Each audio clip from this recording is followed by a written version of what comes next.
Moira, the first thing I'd like to talk about is women in leadership. There are many more women in leadership today than ever before. Why do you think that is?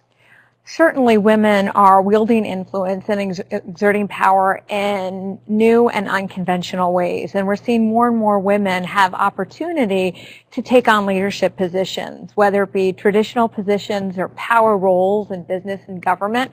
But also we're seeing a huge rise in female entrepreneurship.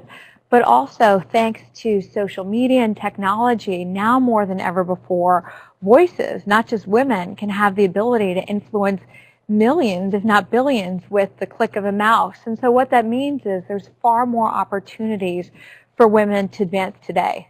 Wow. You know, almost 70% of our students are women, and I'm sure many of them would like to become leaders. You've talked to lots and lots of women leaders, Susie Orman, for example, and many others.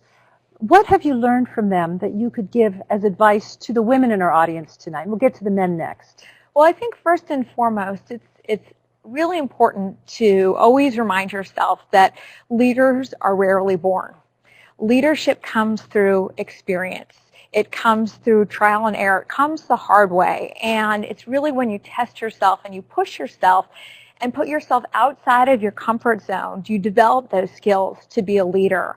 And I've had the fortunate opportunity of interviewing women across so many sectors, generations, businesses, and the like. And there are some common qualities that unite these women who have achieved such uncommon success.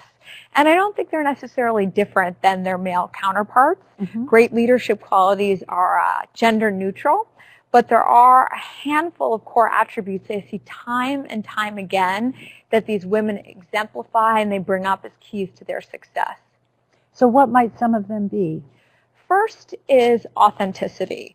Lasting success for leaders never comes by pretending. And all too often, and I think women especially have felt this pressure, you may need to adapt to a certain style to be a leader, whether it be something that's within your comfort zone or something that you want to emulate in others. And the most important thing is to be yourself.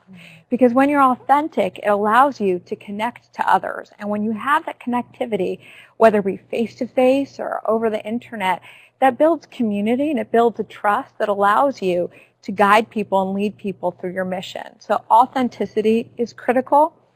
Also, what's critical is the ability to be passionate and articulate your mission. As a leader, you want people to follow, and they need to know where they're going to go. And the other common quality I've seen with these women is extraordinary resilience. Life is full of setbacks, and what we're seeing now is women taking very unconventional career paths, zigzagging around, making bold decisions.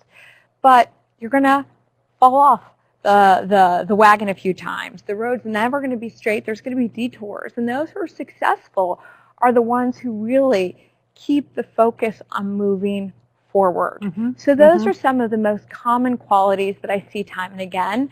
And they're not necessarily the most earth-shattering qualities, but they take a lot of discipline. And those who are successful are the ones who try time and time again to push themselves in those areas.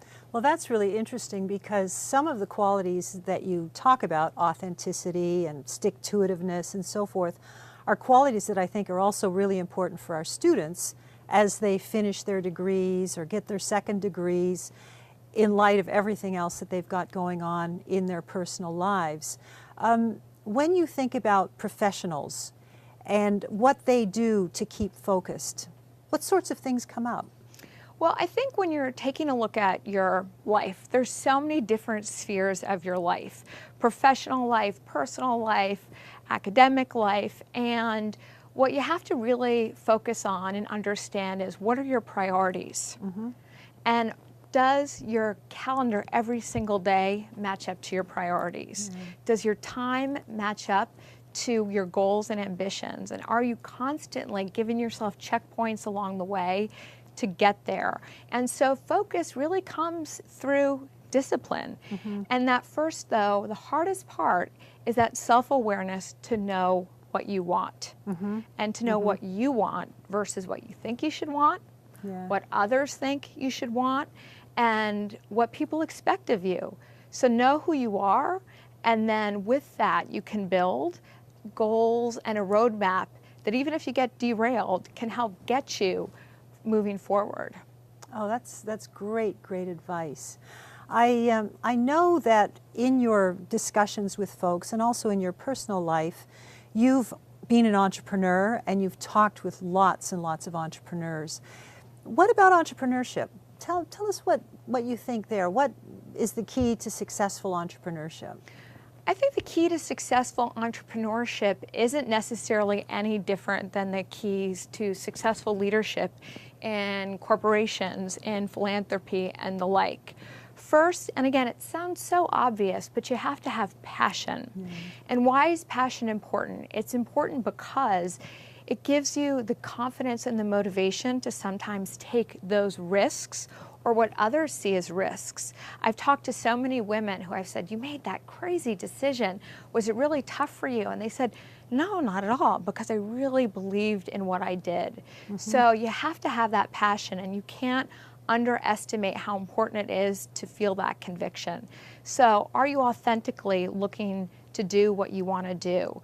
Also, to be an entrepreneur, to grow your career, to achieve academically, takes a lot of sacrifices, and you have to be comfortable with the fact that making those choices is going to mean sacrificing in other areas. You can't do it all. So you have to be comfortable and willing to make tough choices and to sometimes fail or not do such a great job in other areas as well. And I think the other thing I see time and time again with entrepreneurs is constantly define convention. And that doesn't mean you need to reinvent the wheel, but always saying, why is this done this way? Never accepting the givens, never accepting processes, products, and the like as the end-all, be-all. So always asking questions and be curious. And then the last quality goes back to what I talked about earlier, resilience. You're going to face failure and you're going to face setbacks, and you have to reposition and reframe your mind to say, that is fantastic. Failures and mistakes are the best things that can happen to you because that's what's going to propel you forward. Yeah, that's a hard lesson though, isn't it? It's really It hard. hurts. It's you know, the first time you get thrown off the road, you get the wind knocked out of you and you lose your confidence. Yeah. And that's when I personally look to other people. I look to people in history, I look to my peers, I look to other leaders that I admire, and I look to their stories and their setbacks and how they push themselves through it. And you have to remember, life is a marathon. What you're doing right now may be tough. You may not be happy. It may be, making a lot of difficult choices. But if you're lucky, life is a marathon, and you got to keep always staying on that road to move forward, wherever it may take you, even if you don't know what the end game will be. Yeah, that's really exciting to think about. I suspect that lots of folks who are listening tonight think, gosh, I'd like to work for myself. I don't like having a boss. I don't like being told what to do. Is entrepreneurship really the best way to avoid those kinds of things? I don't think necessarily entrepreneurship is the answer to solving problems that you may have in a more structured environment. I think before you take on any new venture, you need to sit down and think about what are my priorities and what are my aspirations. Sometimes corporate or structured cultures don't necessarily give you the life choices that you want.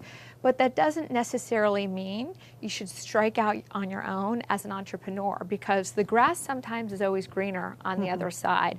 And there's a whole set of other challenges and risks and difficulties that you don't even know about.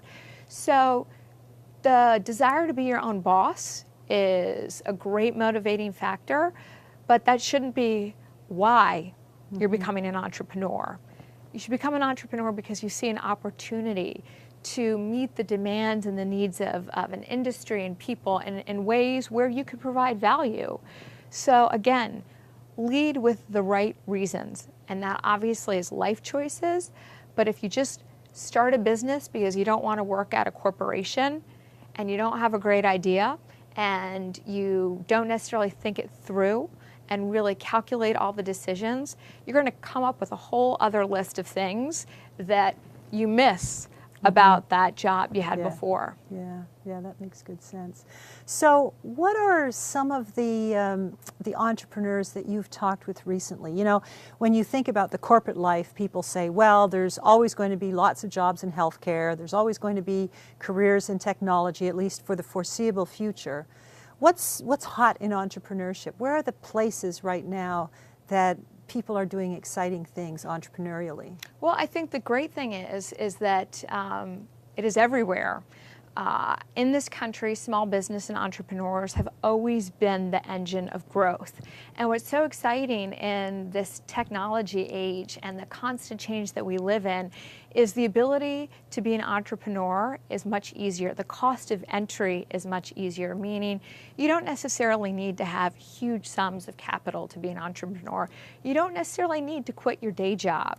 You have access to networks and tools and information in unprecedented ways.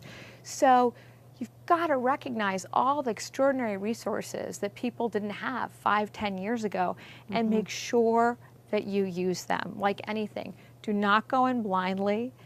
Follow your passion, but also bring your mind along with you to make sure you're making the right decisions. Yeah, that's outstanding advice. Can you tell us a little bit about your experience as an entrepreneur?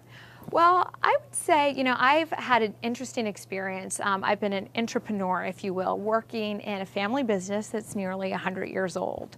And we have such strong DNA with the Forbes brand, where entrepreneurs are the driving force. People are the driving force behind everything that we do at Forbes. And we celebrate those game changers and those mavericks. That being said, when you're an entrepreneur or trying to be an entrepreneur within a company, it's really challenging. And when I started with our team, Forbes Woman, for example, which is a multimedia platform dedicated to women in business and leadership, the first thing that I realized right away, and again, what sounds so obvious is so different when you're actually living it, is that you really have to get the buy-in and support and make sure people understand your mission. And what that means is you may have to cater some of you know, your pitch, if you will, to best resonate with certain audiences, but you got to get the buy-in. You have to have people see the vision, and that's hard to do, and it requires a lot of prep work, and it requires knowing what all those other stakeholders want and what their objectives are and how you can serve their needs through your venture. Okay. I'm going to turn to some questions now from folks who are listening and watching online. Kaylee from Austin, Texas. Do you really think it's important to have a separate media outlet for women? Well, first and foremost, I would say what we're doing at Forbes isn't necessarily a separate media platform for women. When you look at the web today, and even when you look at Forbes.com, there's dozens of channels. And what's so exciting about the digital world is it allows you to go very deep in topics. And so the content that's relevant for a business executive in Forbes is gender neutral. The articles that are going to help you achieve financial success or run your company better are going to resonate just as much with a male as a female. That being said, there's this opportunity to bring together women who have a shared experience to talk about careers and leadership issues, some of which have nothing to do with gender, but yet we found that our audience loves to be part of a community. So it's an opportunity to create content through the lens of a woman whose professional life defines so much of what they do, and who want to talk about navigating careers. They want to talk about how did you make that decision, and they want to hear about how other people did it. And it doesn't, again, necessarily mean just women, but there is, and what we found, again, with huge audience numbers and huge community engagement, this desire to connect with other women to see how they're navigating and doing it at all. David from Virginia. you offer great advice about being authentic in leadership. Do you think that women in leadership positions sometimes have to play a role just to get along with the guys? You know, I hate making stereotypes. I think when we talk about gender, it's tough because you do deal sometimes with stereotypes, and often stereotypes have some truth to them. But I think women or men, regardless again of gender, you have to know your audience. You have to know the best way to communicate your value, to communicate what you're doing at an organization to those around you. And it means you have to be flexible. And obviously, sometimes it may be catering how you pitch something to male colleagues versus female colleagues. But that has just as much to do with, you know, people across other, you know, diverse spectrums. So it's about really learning to connect with individuals in a diverse way and knowing how to best resonate with what's important to them. There's a whole thing in business about emotion. And you know, we shouldn't show emotion when we're at work, and women are so emotional, and so on and so on and so forth. In the women that you've talked with who are true leaders, what's their reaction to that whole conversation?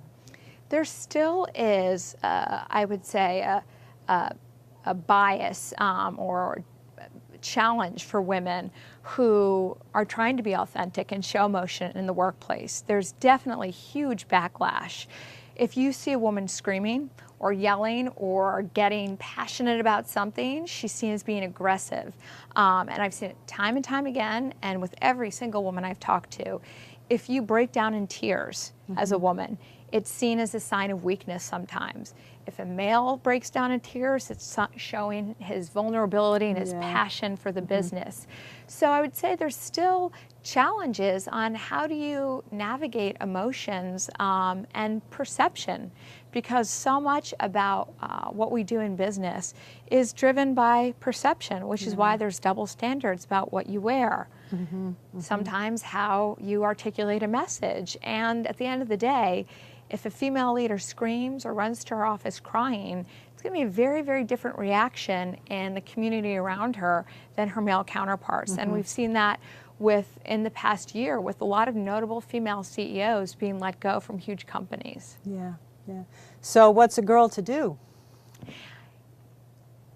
The biggest thing that I've taken away is that there's going to be certain challenges. There's obstacles for everybody, and it doesn't mean you have to accept that they're there and that you don't try and change them. You can, but too often people see these obstacles as walls, and the successful people I've interviewed find creative solutions to get to where they want to go. And it doesn't mean it's fair or it's right or they can't change it, but nothing is a wall if you have a passion. Okay. James from Columbus, Ohio. What's your advice for an aspiring inventor? Well, there's somebody with passion. Somebody who can invent things is passionate. Well, definitely. I think first and foremost, what are you inventing? What is the problem that you're solving? Are you solving a problem that adds fundamental value to people's lives in ways that they already know or in ways they may not know before? The other thing is, far too often I see people who have such great ideas and such great passion, but you need to take that passion to the business side. Do you have a marketing plan? Is there a business case for this strategy? How are you going to actually take it off the ground? Do you need investors? Do you need to do it on your own? And there's so many resources to do it, and you have to realize your weaknesses and where you're vulnerable as an entrepreneur, and seek the resources either through tools and information or through other people to make sure that you're moving forward with a full package rather than a great idea with no foundation behind it. So at Kaplan, we do have courses in entrepreneurship. Do you think those are a good idea? I definitely think discussions and courses in entrepreneurship are a great idea, not just in business, but because I see so many people today leading what I call this entrepreneurial life, meaning there's no cookie cutter way that I see really successful people get from point A to point B. They do a lot of zigzagging. They make bold choices, unconventional decisions. Again, they fall off the wagon a few times. But being an entrepreneur applies just as much to your business life as it does to your personal life. Okay. Anne, oh, I don't know where Anne's coming from. Everybody be sure that you put your state and city if you can. Thanks very much. Anne wants to know, how do you network to get people excited about your big idea? Well, I think women have a huge challenge networking, because it's sort of this big, vague, mysterious term. You know you should be networking, but what does it mean? Do you do it online? Do you do it face-to-face? And first, what are you most comfortable at? And where are areas that you can push yourself out of your comfort zone? Because some areas of networking are going to work better for you. It doesn't mean you don't push yourself to try a new one. But what do you want to get out of the networking? And be really strategic. Women hate feeling like they are strategically trying to meet people and get business cards and connect with people. It feels unauthentic, but it's not. And so who do you need to be talking to? What are the things that you want to achieve? And if you almost create different buckets of networks, then that can help you even work backwards to who are the people that you need to know. You know, they always say you need to have a doctor in your life, an accountant, a lawyer. Yeah. Think about that in terms of networking. And you got to keep pushing yourself outside your comfort zone. What you put into it is what you get out. Okay, okay. Good advice. A little bit scary, I think, for folks who are a little bit introverted and are a little bit anxious about getting out to meet people. And I am that person. I mean, literally, for years, if you wanted to sort of see me break into a cold sweat, ask me to walk into a room of people I don't know and start talking to someone. You know, it seems so strange. And I would watch friends and colleagues who are able to just magically just go up and talk to someone and be fine. And I would be the person who would literally be, you know, just looking for that kind person to talk to. And, you know, thank goodness for Blackberries and iPhones, because at least, you know, it gives you that moment to look like you're doing something. But make baby steps. So if you do feel shy and it's overwhelming, and believe me, that is what it's like for me, try one baby step. Yeah, yeah. Go up to one new person, exchange 2 business cards, build momentum, and create those small goals so it's not an insurmountable obstacle. And give yourself credit when you do it. Because, again, it's not easy for a lot of us. Okay. Amy is, let me have to read here for a minute.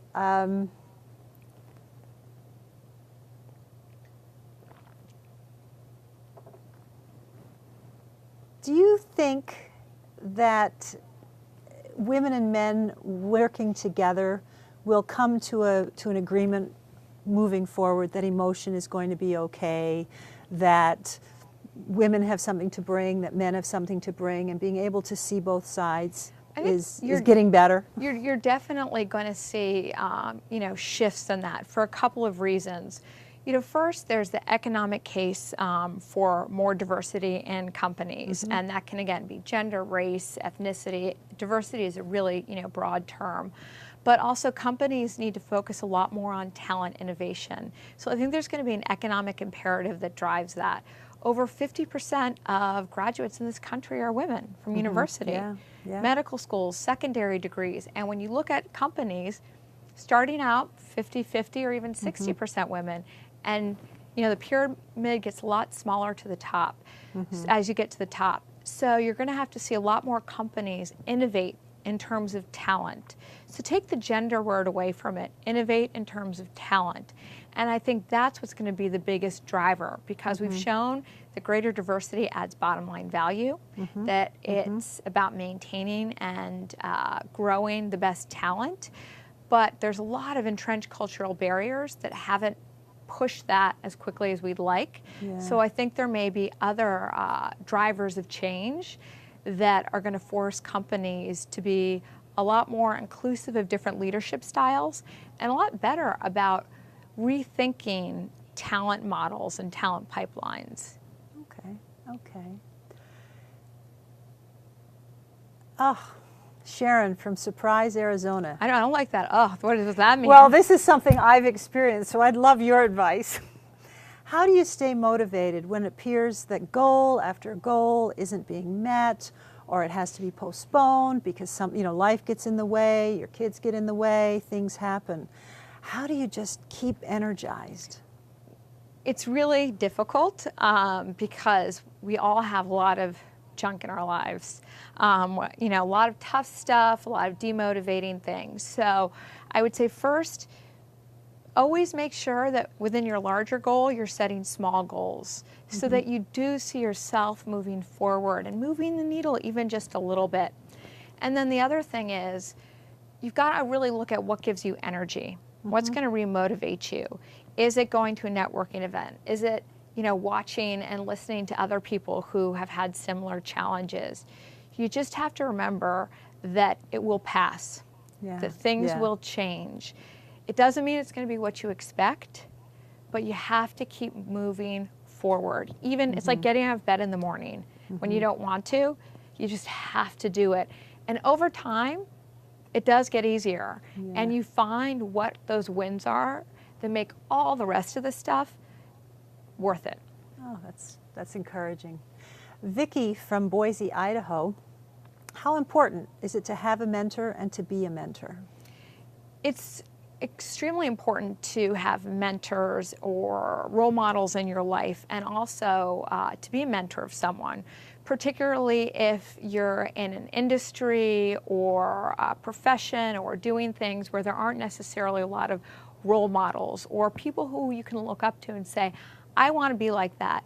People today so underestimate the value of role models. Years and years ago, often it was historical figures or Hollywood figures, but we really need those people in business.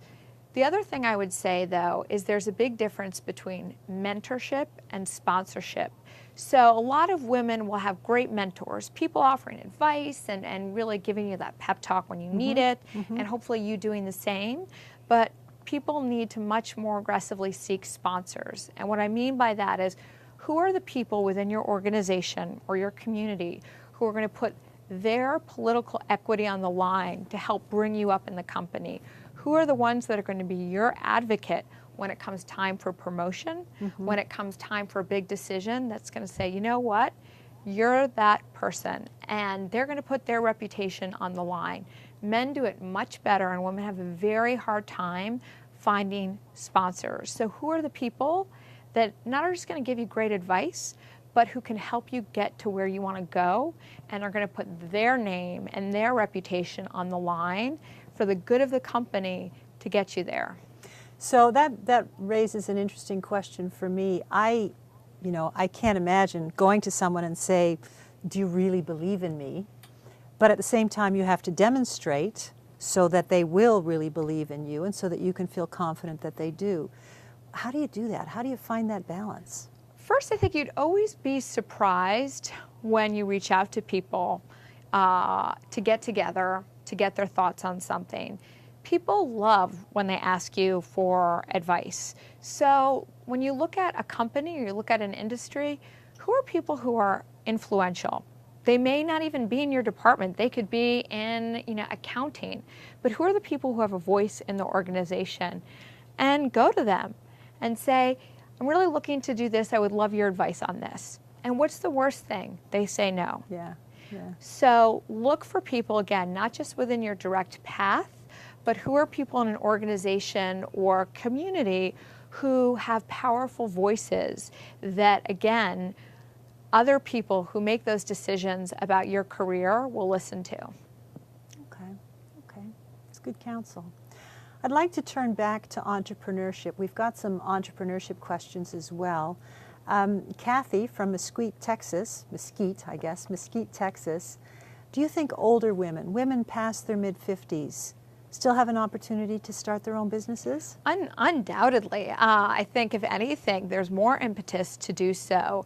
What's been really exciting for me is to watch so many women go through these career reinventions, these next chapters of their lives, because, you know, especially with the economic downturn, a lot of women found themselves out of work, middle-aged and out of work, or having to go back to work, or potentially looking for that next step in their life to remotivate them.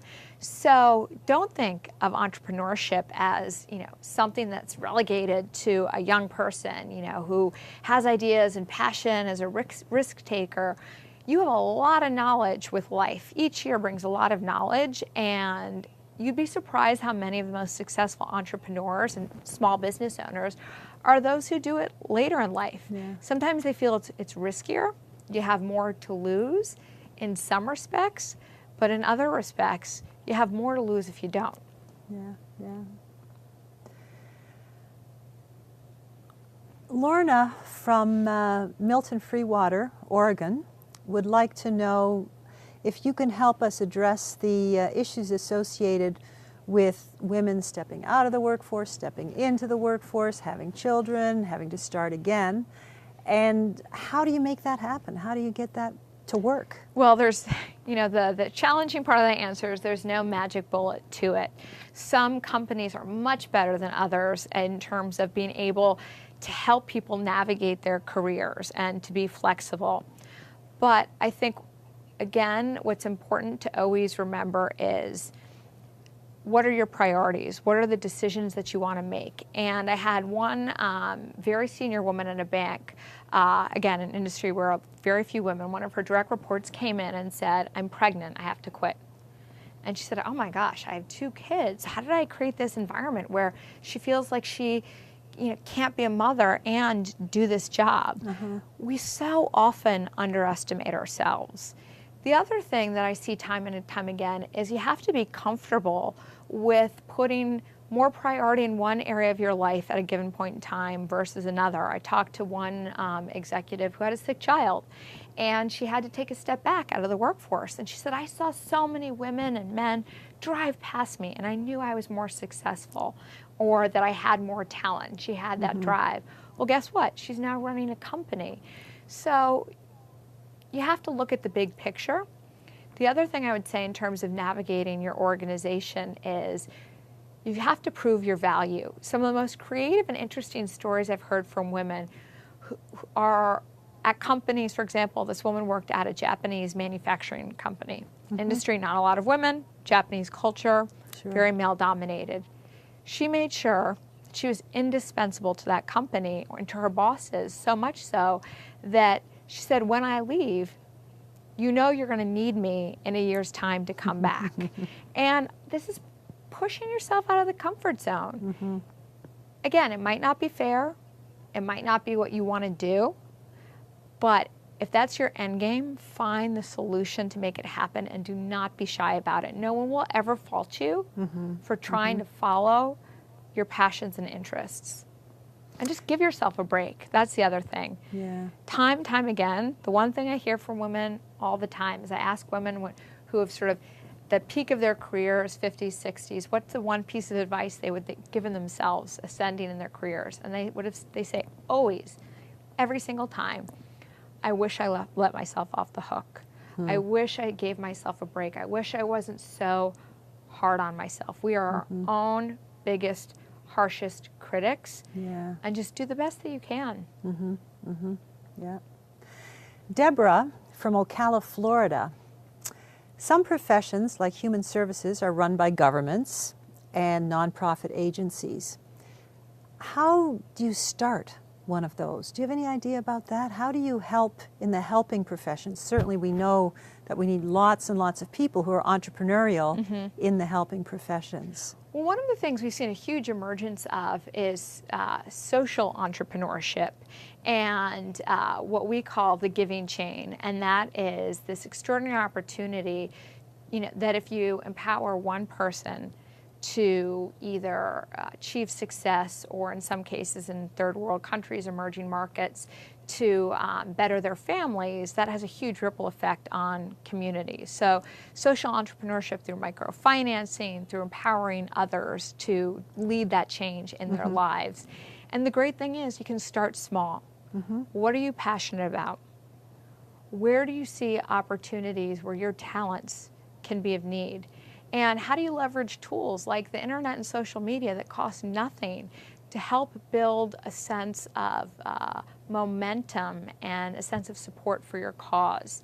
You don't have to do it full time, but do it in a way that brings and inspires other people to help you on the way. But also, we've seen so many great stories of, to drive change in other people's lives, you have to empower them with the tools. And I speak to so many women who don't even realize the tools and the assets they have to give to others, even the person right next door to them in their office, to help change their lives. Okay, okay.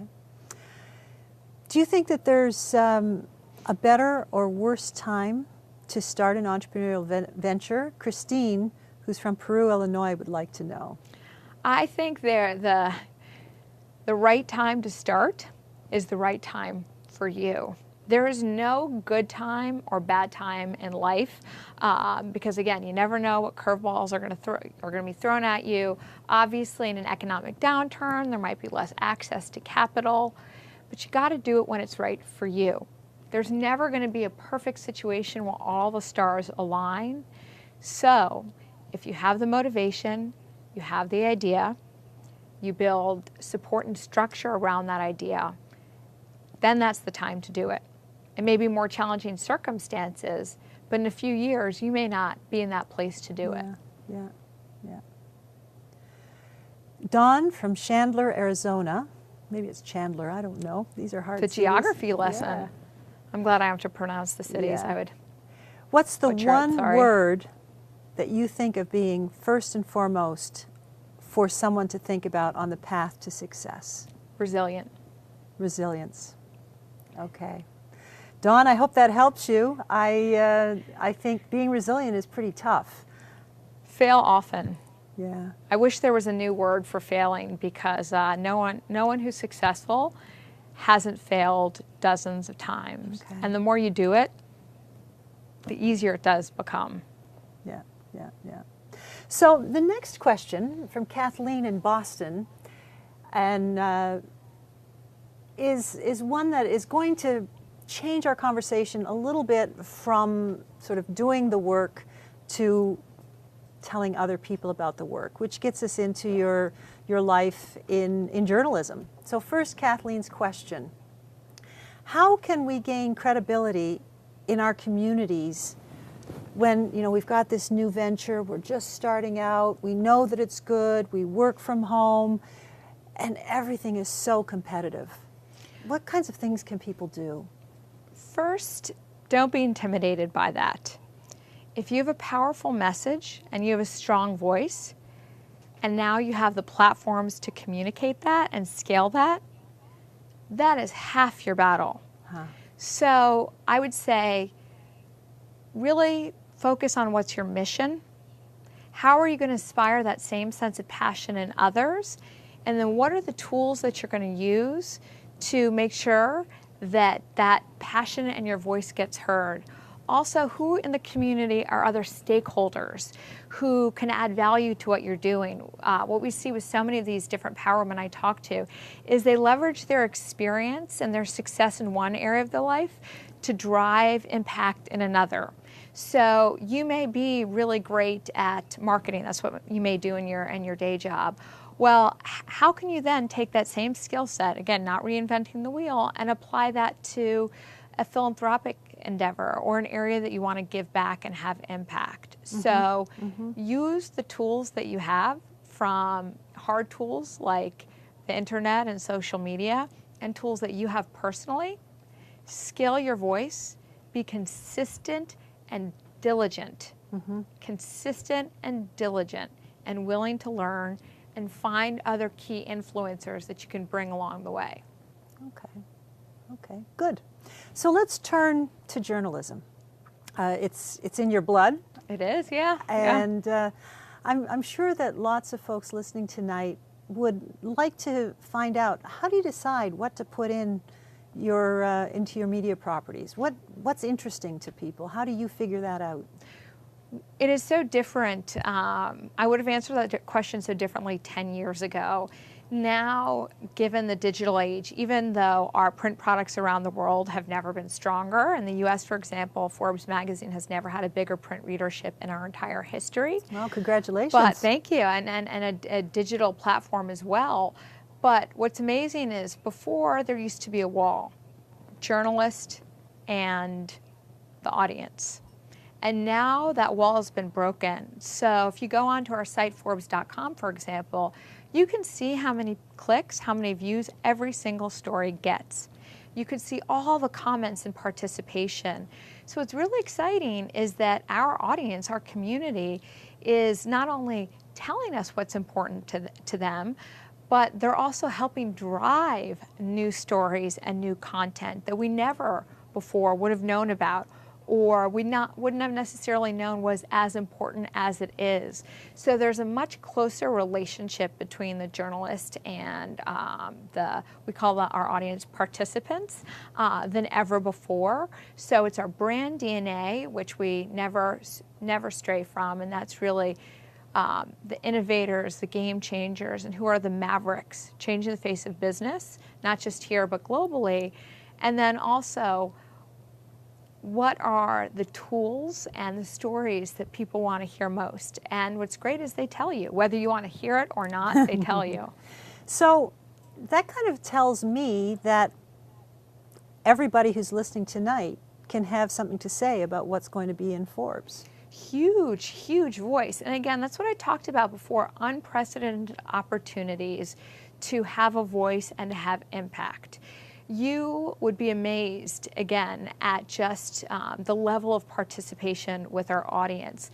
Editors and some of the most esteemed journalists getting into rigorous conversations, not just on our site, but across all the digital platforms today, and even through the magazine, with our audience members. There's this connectivity, and these voices really help shape and influence our larger thinking of what's on the top of mind of leaders and thinkers that those individuals represent.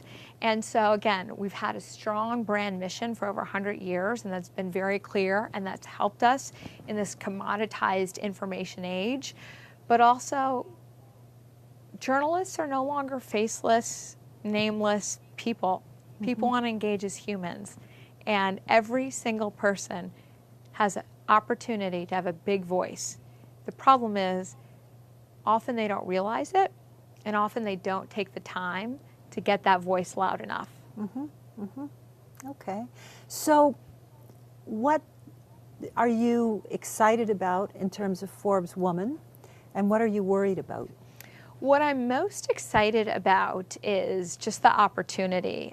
One of the proudest things in my career happened just a couple of weeks ago.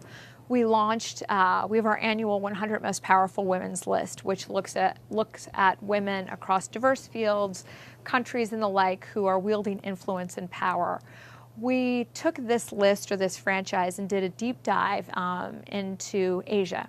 Obviously a hotbed of entrepreneurship, growth, and really dynamic. We launched our list of Asia's 50 most powerful businesswomen, and we created a conference around that as well. And what I love about that is, again, this opportunity to bring networks together, to bring conversations together, and to really better understand what's on the tops of minds of leaders and the different trends, not just in different industries, but I learned so much when I was at that conference, was so inspired, and while there may be significant differences in ways that even you might not expect for women in business and leadership, there's still comes down to that same challenge of not seeing something as a wall, but as an obstacle that you have to get around. Yeah. Velvet from Junction City, Kentucky is wondering, how do you go about improving your writing so you can be a meaningful participant or perhaps even a journalist? It's a really tough process, and it is one that takes, again, a lot of hard work. I would recommend just thinking, when you read something that you like, why does it speak to you? Mm-hmm. And I would also say, as you're thinking about writing and your comments, don't labor over it too much. Get out your voice, get out your opinions first. Then you can maybe work on tinkering it a little bit. But the most important thing is what you want to say and how you say it. Mm-hmm. That can give it extra, rocket fuel, will improve with time. So what do you like that you read about other people? You're going to have your own authentic style, but if you are really serious about it, you have to do it day after day. And I, for example, started a column on Forbes.com about a year and a half ago, and it was the hardest thing to make sure I wrote a piece 1 to 2 times a week. It was like homework. I felt like I was back in school again, and I was forced to do it. And I love doing it, but you sometimes want to pull your hair out. So you've got to make sure that you set your expectations, that it's tough, but that you actually do it. Because if I didn't necessarily have that goal for myself to write 1 to 2 times a week, I would let it go for months. Yeah. Path of least resistance. Yeah. So what kinds of things do you like writing about? I love writing about the stories of other people. I think leadership lessons often mean little in the abstract. I always sort of laugh when I see books, the 5 best practices to, make you an entrepreneurial millionaire, 5 best practices to networking. I think for me, it's the stories of other people that really bring it to life. And again, they don't need to be famous. They can come in unexpected places, and you may not make that same choice that they did. But I love writing about people's journeys to where they've gotten. And my favorite part is to talk about their failures, because that's where the real, I think, the essence of who they are comes out. And it's also with the women I interview where they so often talk candidly about what they learned, because it's in those failures that often they found the most pivotal turning points in their lives. Okay. Lorna wonders if there's been a breakdown in journalistic integrity because the audience is participating more. Well, I think you need to make sure that you don't make, or we don't make as an industry, blanket statements as to the future of journalism.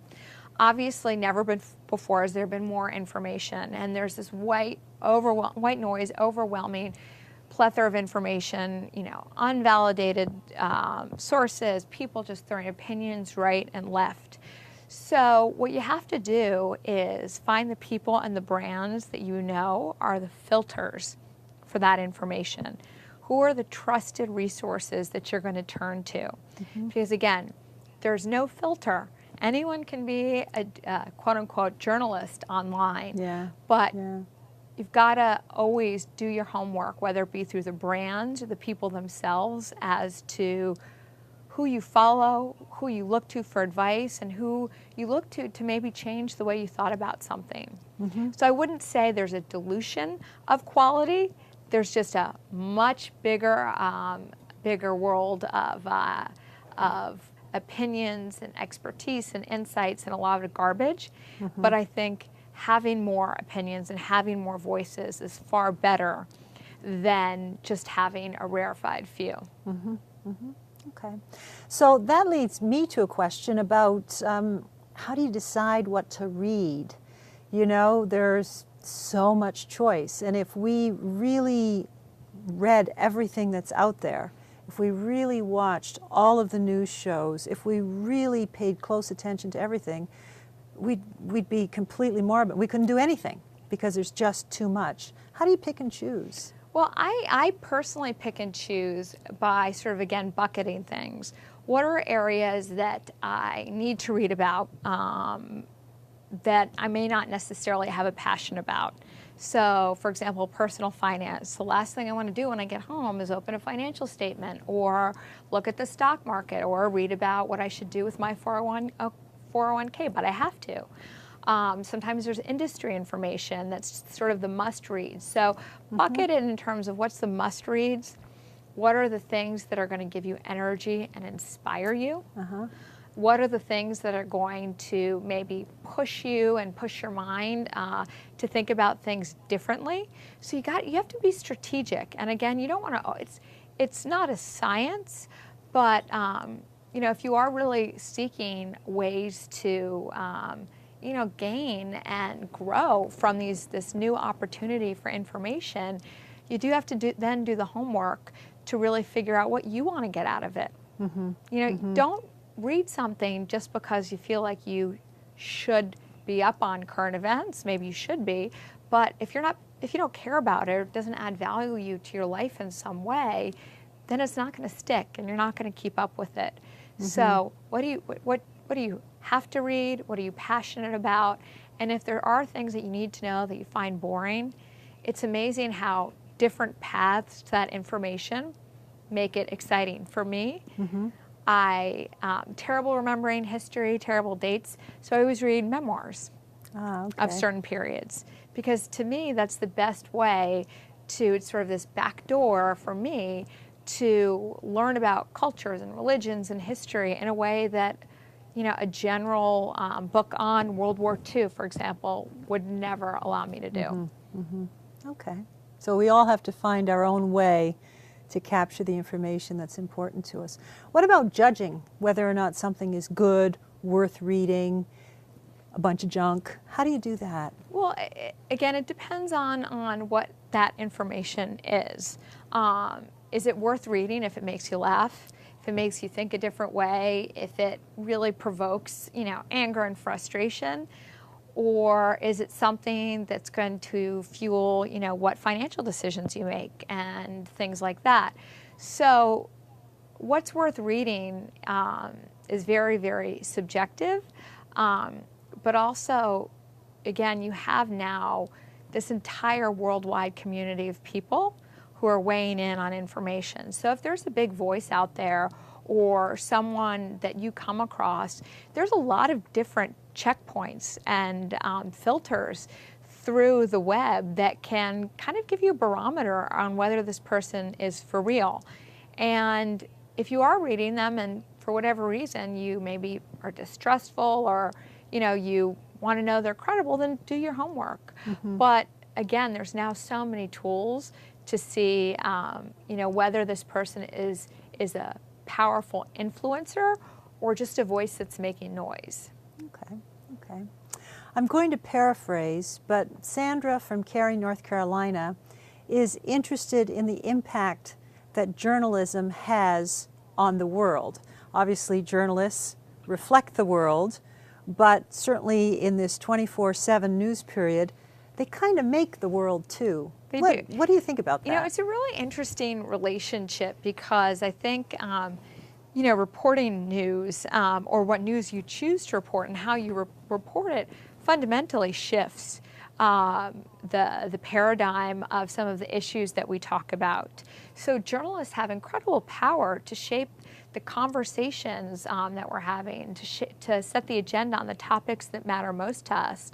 The Sunday morning shows, for example, are, you know, the end-all and be-all of, you know, what are the critical issues that need to be talked about in politics today.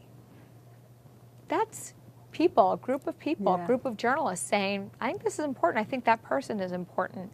But again, that's changing because regular people, not just journalists, have voices to say this is important. And we've seen it in profound ways like the Arab Spring. And you'd be surprised with small ways that you can start to push the barometer as well. So that power of journalists in that way is changing. But it's also, I think, enabling them to have access to new insights and opportunities that they didn't have before. What's coming through for me and a lot of what you're talking about is that when you think about information and media, It's important that it's something that helps you to learn. Now, I think that's really important for our students and for folks who are on this webinar, because learning is what we're all about. And many folks are in the process of changing their careers, going in a different direction. Perhaps they've had a slow start and now they're ready to move forward. And information is helping them do that. Their education is helping them do that. But some of the questions we've had tonight have been about, so what advice do you have for people who know that they want to change their career, they want to go in a different direction, they want to really make a positive change in their lives? Any words of wisdom for them? I talk to so many people, and I myself always take a step back when I interview a woman, for example, and she said, this is what I want my legacy to be. This is my mission, my sense of purpose. This very intimidating type of stuff, or wanting to make a career change but not knowing what it is very intimidating. Mm-hmm. And the hardest part about all this is self-awareness. Yeah. It is, and time again, it's where people tend to spend the least time thinking about, and it's what's the most important thing in driving their success. What do you want? Yeah. What are your life goals? Is it what you should want? What you do want? And are you willing to, again, make the effort and push yourself to make a change? Because no one likes change. It's uncomfortable. It's painful. It's risky at times. So you need to think it through. And there are some people who just fly off the seat of their pants and make a decision. That's fine too. But, a lot of us struggle with those decisions. And so it comes back to knowing what you want, who you are, and where you want to go. And so often I talk to entrepreneurs or people who've made life changes, and they haven't thought those things through. Or they just want, the magic answer to something. And unfortunately, there is no silver bullet to finding success or fulfillment in those areas. Only you know how to get there.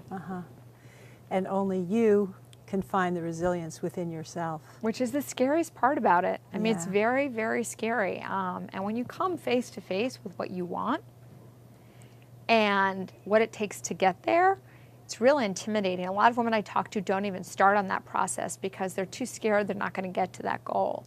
So it's taking time to think. And what I find so funny is when I hear women talk about their career planning, or entrepreneurs, or how to change something in their lives, so often I ask, do you spend more time planning your next vacation than you do the next year of your life? And the answer is always yes, or often yes, and I do the same thing.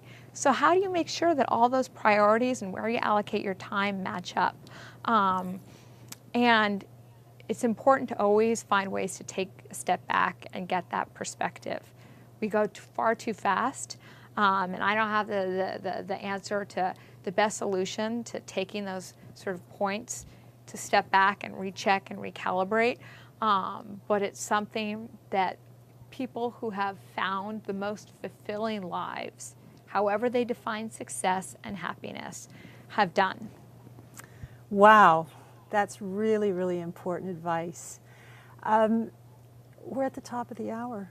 Our time has just flown by. Thank you so much for the time you spent. Thank you for having me, and thanks to your community for all their wonderful questions. And I can assure them that what they're struggling with, some of the most successful women in the world are struggling with as well, the successful leaders across the world. So. Well, you've been incredibly inspiring to me, and I'm sure to everyone who's watching tonight.